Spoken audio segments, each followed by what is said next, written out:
जय सीताराम, जय राधे कृष्ण, जय गणेश भगवान, जय शनिदेव। आज शनिवार है, इसलिए भक्तों शनिवार व्रत कथा कहते हैं। कहते हैं एक राजा थे, राज्य करते थे। एक बार सभी देव ग्रह पृथ्वी पर विक्रमादित्य राजा राज करते थे।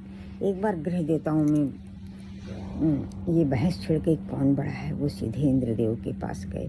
इंद्रदेव ने कहा भाई, असमंजस में पड़ गए, डर गए, सोचे क्या बताएं, जिसको छोटा कहेंगे वो नाराज हो जाएगा। तो कहे भाई मैं नहीं बता सकता, धरती पर एक विक्रमादित्य राजा है, वहाँ जाओ, वो बहुत धार्मिक हैं, वो बताएंगे।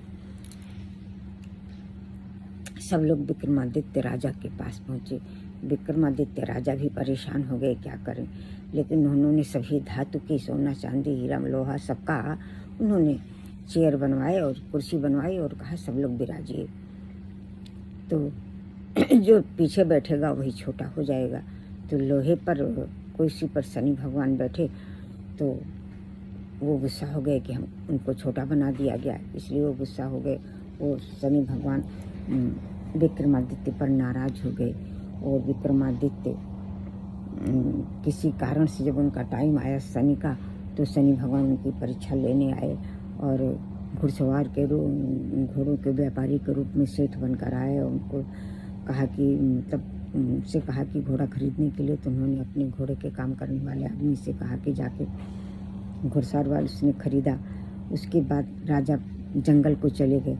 तो वहाँ जंगल में कुछ ऐसा हुआ कि वो घोड़ा जो बन के आए थे शनि भगवान की परीक्षा लेने के लिए, तो घोड़ा गायब हो गया, राजा अकेले हो गए, अदृश्य हो गया, राजा अकेले हो गए। तो वहाँ पर उन्हें बड़ी दिक्कत हुई। तो एक आदमी से उन्हें मिला, तो उसने पानी दिया पीने को, फिर भी राजा बहुत परेशान हो गए। तो राजा चलते चलते एक देश में पहुँचे। तो वहाँ के किसी सेठ के यहाँ चले गए कुछ काम के। तो सेठ ने बुलाया, तो सेठ के यहाँ खाना खा रहे थे। तो सामने खूंटी पर हार टंगा हुआ था। तो वो खाते खाते ही उनका हार गायब हो गया। तो उसने समझा कि राजा ने, इसी ने चुरा लिया है।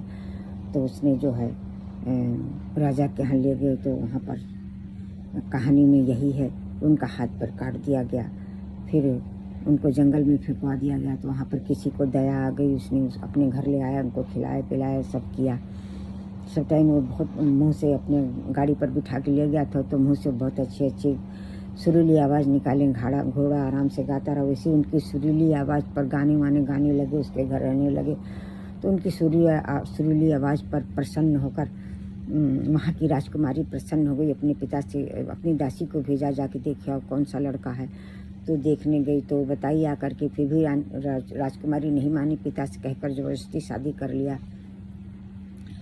तो शादी कर लिया। तो कुछ दिन बाद उनका जब समय अच्छा आया, तो शनि भगवान ने उनको दर्शन दिया कि तुम्हारी गलती से तुमने छोटा कहा था, इसलिए तुमको सज़ा मिली। तो शनि भगवान ने उनसे क्षमा मांगी। तो वो प्रसन्न हो गए, उनका हाथ पैर फिर वापस आ गया। सवेरे राजकुमारी देखी कि उसका हाथ पैर वापस आ गया। राजकुमारी बहुत प्रसन्न हुई। फिर वो सेठ के यहाँ किसी काम से सेठ उनको देखा, तो उनको बुला ले गया, खाना खिलाया। तो सेठ ने देखा कि उनकी खूंटी का हार वापस अपने आप खूंटी दे रही है। राजा बहुत प्रसन्न हुआ, उनका खूब स्वागत किया। बताया उनका शनि का टाइम था, तो खूब स्वागत किया, धन दौलत देकर उनको विदा किया। तो उन्होंने बताया कि वो जो है विक्रमादित्य राजा हैं, उज्जैन के राजा हैं। तो वो बहुत प्रसन्न है, उसने अपनी बेटी का विवाह कर दिया। और राजा वो दोनों रानियों को लेकर के अपने राज जाए, वहाँ पर उनका खूब स्वागत हुआ।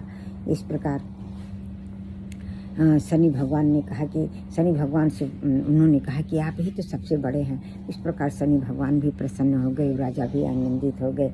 जय सीताराम, जय राधे कृष्ण, जय गणेश भगवान। भक्तों शनि भगवान की हम सब शरण होते हैं, भगवान हम पर कृपा करें। गणेश भगवान हम पर कृपा करें। राधे कृष्ण हम पर कृपा करें। हम सब आप सबकी शरणागत हैं। जय सीताराम, जय राधे कृष्ण, जय गणेश भगवान, जय शनि भगवान।